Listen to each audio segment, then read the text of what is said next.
Ciri Rasul, satu, bersaksi dalam hal apa itu tahu persis, ya. Kemudian juga dapat menunjukkan supaya manusia bersaksi seperti dirinya bersaksi, ya.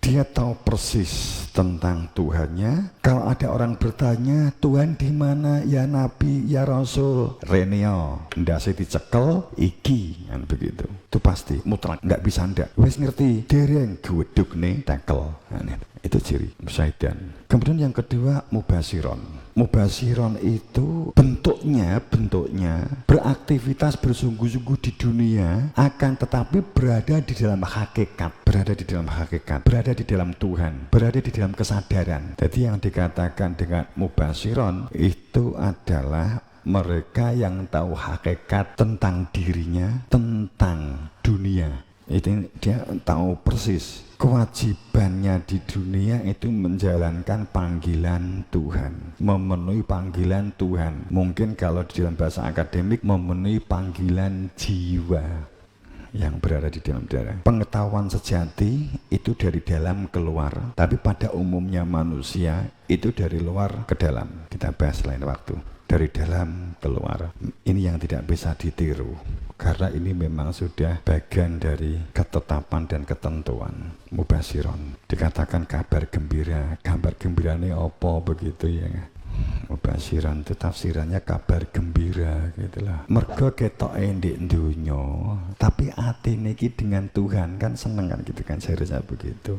Ning faktane kan senep ya. Jadi pada saat dunia ini penuh dengan ilusi, penuh dengan kecurangan, penuh dengan sistem kebohongan, pasti ada kebenaran yang disebut dengan al-haq min rabbi. Itulah mubasiron. Pasti ada. Orang menerima atau menolak. Ada satu keadaan atau ada satu yang membawa kebenaran yang tidak memerlukan validasi dan pengakuan, tetap akan menyampaikan tentang kebenaran walaupun gak ada yang mendengar sama sekali. Seandainya yang membaca dan mendengar hanya satu orang pun, karena keberadaan para nabi rasul itu semuanya tidak dibijakkan karena massa, tidak dibijak karena komunitas, tidak karena sorak-sorai banyaknya yang dukung, sama sekali tidak didasarkan para nabi, pengikutnya oke seneng, enggak ada sama sekali. Kalau itu ada,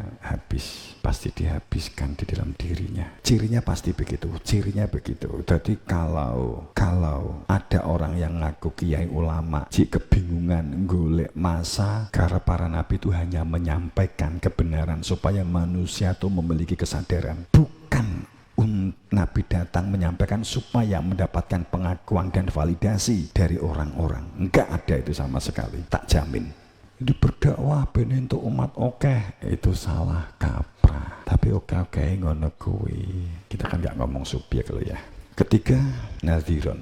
Ketiga, tertuntun, terbimbing, terarah. Ketiga, mengetahui kepastian tujuan hidup, mengetahui kepastian tujuan kemana setelah kematian. Bahkan saat di dunia ini aktivitas yang dilakukan sudah berada di dalam pengetahuan tujuan, sudah tahu tujuannya untuk apa sih, saya membuat ini untuk apa sih, tujuan utamanya, tujuan turunan dari tujuan itu apa. Keempat, pasti para rasul, pasti terjaganya perilaku wala tatafaroku, tidak berpecah belah, pasti. Pada saat menggerakkan orang untuk berbudidaya, saat menggerakkan orang untuk berbisnis, saat menggerakkan orang yang mengikutinya, orang-orang yang sadar, yang menjadi untuk mendorong supaya melakukan kegiatan UKM upamanya, kegiatan usaha budidaya upamanya, bisnis